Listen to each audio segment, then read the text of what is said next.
Bretagne Port de Loire Communauté. 3 vocations, 5 orientations. Tout ce que nous faisons, tout ce que nous construisons, tout ce que nous organisons doit rentrer dans ces 3 vocations et ces 5 orientations. Je dis et redis que les 3 vocations de Bretagne Port de Loire Communauté concernent la communauté de communes, les communes, les habitants.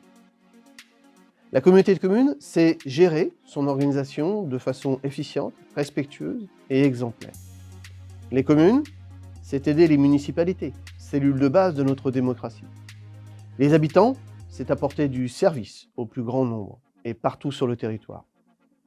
Pour ce faire, nous nous sommes dotés d'un projet de territoire, réactualisé en 2020, qui a 5 grandes orientations déclinées en une feuille de route de 107 actions. Ces 5 grandes orientations sont un cadre de vie préservé et un territoire économe, une offre de services pour tous, une économie diversifiée, facteur de valeur ajoutée, la mobilité pour un meilleur accès à l'emploi et aux services, Bretagne, Port de Loire Communauté, communauté de communes connue et reconnue. Il n'est pourtant pas facile de se donner des objectifs quand le monde bascule autour de nous. Lorsque le Covid-19 ébranle sérieusement nos certitudes sur la place de l'homme, lorsque le fonctionnement même du quotidien, en particulier au travail, est mis en cause ou lorsque nos budgets sont percutés par une Europe en guerre, devenue aussi une guerre de l'énergie à l'échelle mondiale. Alors nous avons fait autrement, ou mis plus de temps, mais nous avançons toujours pour plus de services à l'habitant ou de coordination entre nos communes. Première orientation, un cadre de vie et un territoire économe en ressources. Nous avons lancé notre plan climat, air, énergie territorial, ou communément appelé PCAET, avec un premier diagnostic. Il met en évidence que si le logement a encore des points de progrès ou que l'activité agricole pèse lourd dans notre territoire rural, il n'en demeure pas moins que le transport est prépondérant dans le bilan carbone de notre territoire. Ainsi, le transport devrait être notre première cible pour réduire notre empreinte carbone. Comment faire pour que les produits se déplacent moins, que les actifs aient du travail près de chez eux, que l'autosolisme ne soit pas le seul modèle du déplacement au quotidien? C'est à ces questions qu'il faudra répondre.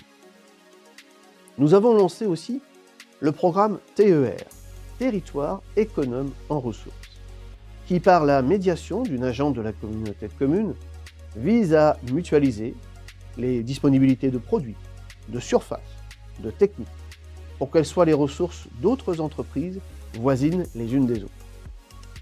Dans un autre registre, nous avons initié la réflexion sur une filière bois locale, afin que le programme environnemental Bresse-Bocage, financé en coopération avec la région, et qui permet de planter environ une douzaine de kilomètres de haies bocagères par an, devienne aussi une ressource énergétique de proximité pour des chaudières bois dans notre territoire.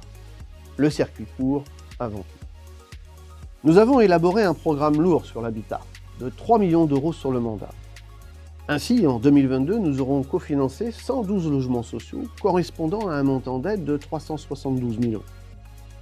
Nous aurons aussi lutté contre la précarité énergétique, avec l'attribution de subventions en faveur des habitants qui se sont engagés dans des travaux. 34 dossiers accompagnés représentant un montant d'aide de 41 000 € pour 2022. Ainsi, ont été prévus sur la durée des 3 ans de l'opération programmée d'amélioration de l'habitat, l'accompagnement de 155 dossiers. Nous nous sommes aussi investis en tant qu'élus dans la fusion des bassins versants et avons pris des responsabilités dans les exécutifs pour promouvoir la restauration des milieux aquatiques. Un enjeu majeur pour l'avenir, car contrairement aux idées reçues, en Bretagne, nous ne sommes pas loin d'avoir de sérieuses inquiétudes sur notre ressource en eau, notamment en qualité, puisque seulement 7% des masses d'eau sont dans un bon état biologique. L'État, avec l'Agence de l'eau, finance une grande partie de cette reconquête et les acteurs locaux, par les syndicats de l'eau, mettent en œuvre un programme monumental pour inverser la vapeur. 15 techniciens, rien que sur le bassin versant est de la Vilaine, ont été ou vont être recrutés. Et je ne pourrai pas, par manque de temps, faire l'inventaire de l'action monumentale, tout azimut, de Bretagne Port de Loire Communauté pour la reconquête environnementale. Elle est pourtant devenue une orientation de premier plan. Deuxième orientation, une offre de services pour tous. Bretagne Port de Loire Communauté a nettement renforcé son action sur la petite enfance avec maintenant 4 agents. Ainsi, 384 familles ont pu bénéficier en 2022 de ce service et 150 assistantes maternelles ont été contactées par le service petite enfance. L'équipe a aussi animé 98 matinées d'éveil, sans parler des ateliers parents-enfants, des soirées animées pour les assistantes maternelles ou des spectacles pour les enfants. Un vrai service de proximité accessible à tous. Il y a quelques semaines, la médiathèque de Bain-de-Bretagne a été la dernière à rejoindre le réseau des 20 bibliothèques coordonnées par Bretagne Port de Loire Communauté. Ainsi, tout le monde a maintenant accès à la totalité du réseau et ce sont pratiquement 18 000 documents qui se sont passés d'une commune à l'autre durant 2022. Ce seront aussi 200 animations portées par l'intercommunalité qui ont touché tous les habitants dans les médiathèques. L'offre de service, c'est aussi l'épicerie sociale Panisol, logée par l'intercommunalité. Celle-ci ne manque pas une occasion d'être aux côtés d'une équipe de bénévoles extraordinaire. À l'autre bout de la ligne, il y a aussi notre contribution à la réduction de la fracture numérique, avec par exemple la création d'un poste de médiatrice numérique qui fait un travail formidable sur le territoire pour réconcilier avec l'informatique des habitants qui, sans ça, risqueraient d'être mis à l'écart. C'est aussi l'accompagnement financier et matériel apporté par la communauté de communes auprès des 3 offices des sports du territoire, des acteurs essentiels du sport. Sans Bretagne Port de Loire Communauté, il n'y aurait pas d'OCAS sur notre territoire, alors qu'ils sont très populaires auprès des jeunes et que la plupart des jeunes connaissent le prénom de leur animateur. Je finirai ce chapitre sur l'immense succès du Stériade à Bain-de-Bretagne et de la Maison de l'Emploi et des Services, sans oublier son antenne de Grand Fougeray. En 2022, ce sont 30 partenaires qui organisent des permanences de tout type sur Bain-de-Bretagne ou sur Grand Fougeray, permettant une accessibilité des services à tous les habitants. Avec 7 750 contacts en 2022 et 5 460 visiteurs qui sont venus fréquenter la Maison de l'Emploi et des Services, ce lieu est devenu le plus fréquenté de tout le territoire. Un service plébiscité par les habitants. Un service soutenu financièrement par l'État qui a voulu les maisons France Service. Une collaboration fructueuse entre l'État et l'intercommunalité, étant en quelque sorte le prolongement des services nationaux. Là aussi, il me manque du temps pour vous parler avec un brin de fierté du travail accompli par les agents de Bretagne Port de Loire Communauté dans le Stériade, mais je suis sûr que d'ici peu, ce lieu sera connu de tous. Maintenant, parlons de la 3e orientation. Une économie diversifiée, facteur de valeur ajoutée. Sans entreprise, pas d'emploi. Sans emploi, pas d'habitants. Sans habitants, pas d'école, pas de ressources fiscales, pas de vie dans nos campagnes. Ce qu'ont fait les élus du territoire lors des mandats précédents est remarquable. Je veux à ce titre citer Yvon Mélé, l'ancien président de l'intercommunalité.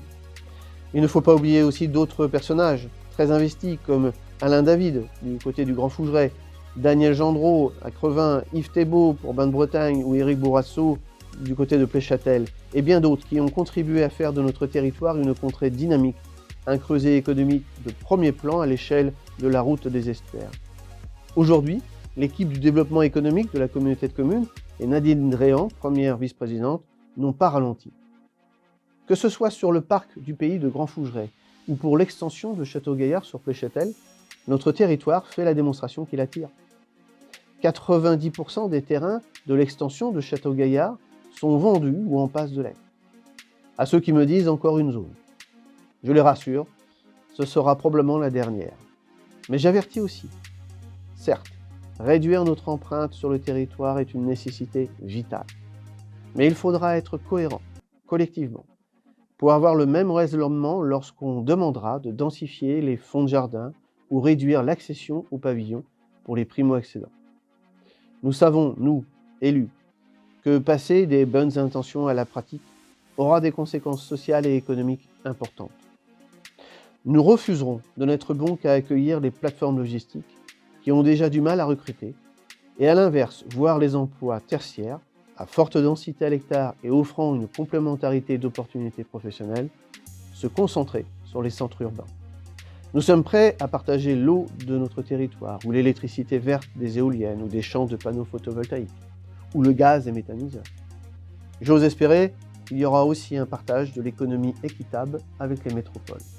En ce qui concerne le commerce, je rappelle que si nous n'avons pas la compétence commerce en zone urbaine, ceci n'a pas empêché conjointement avec la région de verser 95 000 € d'aide au travers du Pass Commerce Artisanat, qui ont bénéficié à 25 entreprises communautaires et d'attribuer à 2 communes une aide de 22 950 € pour chacune au travers de l'aide au dernier commerce à Trébeuf ou à Pensée.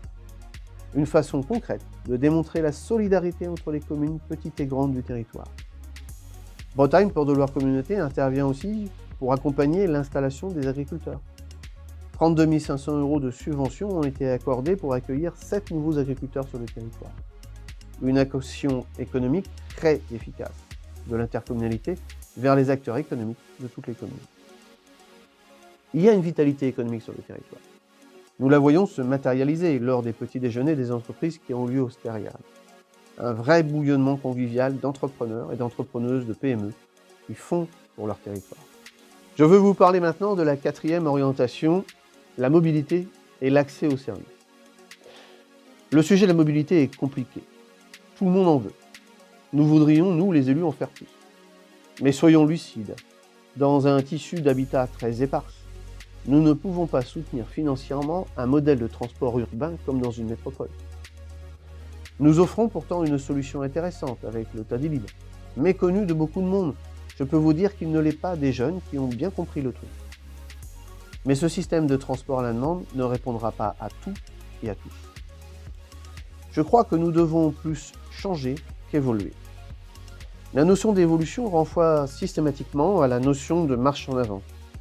Toujours plus loin, toujours plus vite. Je crois cependant que nous devrions surtout travailler à la mobilité de proximité.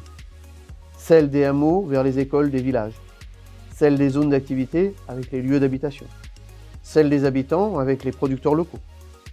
Pour faire avancer la réflexion et notre schéma de mobilité, nous venons de créer un poste de chargé de mobilité à Bretagne Port de Loire Communauté et de commander 15 vélos à assistance électrique pour un programme de location dont vous entendrez parler prochainement. Une chose est sûre, il n'y aura pas une seule solution et nous n'y répondrons pas seuls. Je me tourne vers nos partenaires, le département dont il sait l'intérêt que nous portons à son plan vélo.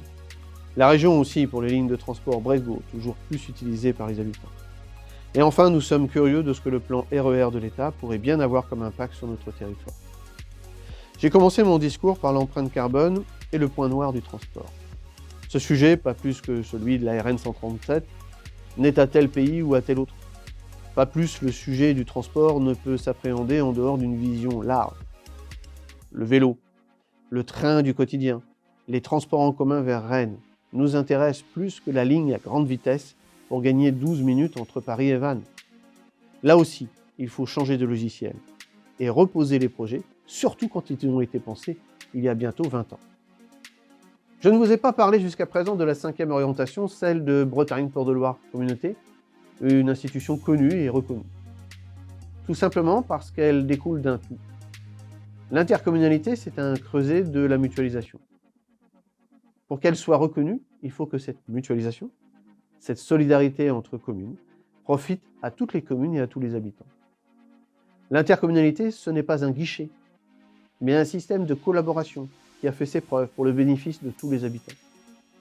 C'est ainsi que nous avons intégré les compétences finances, ingénierie, marché public, ressources humaines, qui aujourd'hui, pas autant qu'on le voudrait car nous manquons de moyens, sont encore limitées, mais ils collaborent au réseau avec toutes les mairies.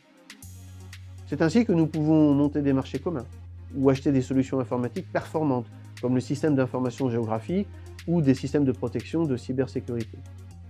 Tous ces projets serviront à tout le territoire. Si Bretagne Port de Loire Communauté apporte des solutions aux mairies et du service aux habitants, elle sera connue et reconnue. Toutes ces actions nécessitent des moyens financiers. Nous avons décidé d'un pacte financier et fiscal à l'échelle de l'intercommunalité. Un grand pas vers plus de logique, de solidarité et d'équité fiscale. Mais face à la crise, avec l'explosion des charges de fonctionnement, nous aurons des choix à faire. Soit augmenter les ressources, soit réduire la voilure. Avant de conclure, je veux prendre aussi quelques instants pour vous parler des projets les plus importants. Ceux que tout le monde voit, et aussi ceux qui pèsent lourd dans notre budget. Le premier d'entre eux, le centre aquatique communautaire, est en construction. Les murs commencent à monter. Tout se passe correctement. Les 2 bassins commencent à émerger au milieu de la zone des travaux et ce sera bientôt l'espace bien-être et la pataugeoire que nous distinguerons au milieu des travaux. Si nous continuons sur ce rythme, lors des vœux de 2024, je pourrais vous donner une date d'inauguration, probablement avant juin 2024. Je peux dès à présent vous annoncer que le centre aquatique intercommunal a maintenant un nom, puisqu'après un appel à la population, puis une deuxième consultation sur une liste plus réduite de 5 propositions, qui étaient l'eau de braise, l'aquabain, Kibelade, Splash Bain et Naïade, eh bien c'est le nom de Aquabain qui a reçu le plus de votes. Ce sera dorénavant sous ce nom que nous parlerons du centre aquatique intercommunal. La construction de la maison service jeunesse va commencer en février. Ce bâtiment communautaire en R+2 réunira le service d'information jeunesse, l'espace jeune, l'espace public numérique, le 5e du territoire, un atelier numérique, le 2e du territoire, et le siège du service d'animation jeunesse communautaire, ainsi que la Maison de l'Europe. Un bâtiment avec une belle signature architecturale, idéalement placé sur le terrain cédé par la commune de Bain-de-Bretagne, en face de la gare routière. Là aussi, une inauguration prévue courant 2024. Moins visible, mais encore plus attendu, la fibre optique avance maintenant à un bon rythme. Le déploiement a un coût certain pour l'intercommunalité, environ 570 000 € par an pendant une dizaine d'années. L'autre partie du coût est prise en charge par la région. Cet investissement est de loin le plus important de l'intercommunalité. Je ne vous cache pas que lorsque nous serons libérés de cette charge, nous pourrons envisager plus aisément d'autres projets pour le territoire. Nous persévérons aussi dans notre volonté de construire une maison de solidarité pour regrouper 3 associations caritatives, les Restos du Cœur, le Secours catholique et l'épicerie sociale. Nous ne reviendrons pas sur les difficultés rencontrées concernant les différentes pistes de terrain que nous avons dû abandonner sur Bain-de-Bretagne. Je peux vous dire à cette heure qu'une des 3 hypothèses qui étaient encore possibles avance bien et que d'ici quelques semaines, nous aurons des bonnes nouvelles à annoncer, je l'espère. Enfin, puisque gérer c'est prévoir, je peux vous dire que nous réfléchissons déjà à 2026 et après. Nous constatons régulièrement que notre territoire a un potentiel paysager et naturel impressionnant, souvent méconnu. Nous travaillons à le mettre en valeur avec le recrutement d'une agence chargée du tourisme que les hébergeurs du territoire connaissent déjà bien. Nous souhaiterions même investir pour développer une autre forme de tourisme. C'est ainsi que l'idée est travaillée en ce moment par un groupe projet composé d'élus et d'agents de l'intercommunalité. Ils planchent actuellement sur un pôle de pleine nature où l'environnement, le sport en plein air et le tourisme vert seraient mis en avant. Nous en sommes rendus à définir le projet et à examiner les atouts de 3 sites potentiels sur le territoire. Pour finir, et cette fois c'est vrai, je ne veux pas vous quitter sans saluer nos partenaires, l'État, la région et le département, qui nous accompagnent fortement, notamment financièrement. Je vous remercie et je ne doute pas que nous aurons encore de belles choses à faire ensemble. Je veux aussi saluer les 46 conseillers communautaires et tous les élus municipaux qui travaillent dans les commissions de la communauté de communes. Ces collègues construisent la démocratie au quotidien. Un salut appuyé en particulier aux vice-présidents qui sont en charge, chacune et chacun, d'un portefeuille de responsabilité. Nadine Dréan, première vice-présidente, chargée de l'économie et du tourisme. Jacqueline Saulier, chargée de la solidarité et de l'emploi. Jean-Éric Berton, chargé de la jeunesse et du sport. Myriam Goyer, chargée des finances et des ressources humaines. Laurent Le Guéhenec, chargé de la culture. Laurence Roux, chargée du numérique, de la communication et de la petite enfance.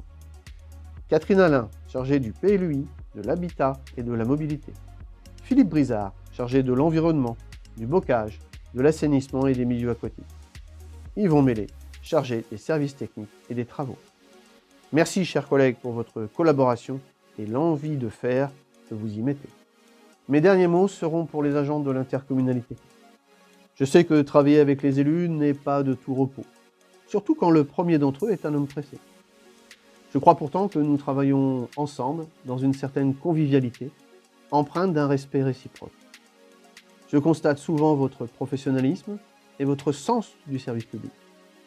Nous partageons ce qu'il y a de plus important, justement ce bel idéal qui est celui de servir. Et c'est pour cette raison que je me sens à ma place parmi vous. Merci et belle année à vous. À notre pays, je souhaite une année sereine et de concorde. Nous en avons besoin car nous devons avoir en tête que la transition environnementale, amorcée, mérite notre mobilisation collective.